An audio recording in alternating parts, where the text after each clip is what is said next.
नमस्कार गाईज, मी दीपाली भागमारे फ्रॉम महाराष्ट्र पुण्यावरून.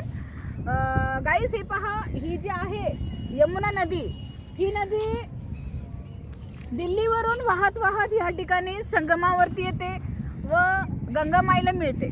व गंगामाईला मिळल्यावरती त्रिवेणी संगम झाल्यावरती गंगा जमुना सरस्वती ह्या तिन्हीचा संगम झाल्यावरती गंगामाई एकच होऊन पुन्हा मग ती वाराणसीला वाहत वाहत निघून जाते. फक्त गंगामाई जाते वाहत वाहत. व हे तुम्ही पाहू शकता गाईज, हे पहा किती छान छान पक्षी आहेत, पांढरे पांढरे कलरचे पक्षी आहेत. पहा तुम्ही, हे सर्व जे पक्षी दिसत आहेत ना, पहा कसे कुंभमेळाव्याला आल्यासारखे सुंदर दिसत आहेत. भरपूर एवढे आहेत की आपण त्यांची गिनती नाही करू शकत, आपण त्यांना मोजू नाही शकत.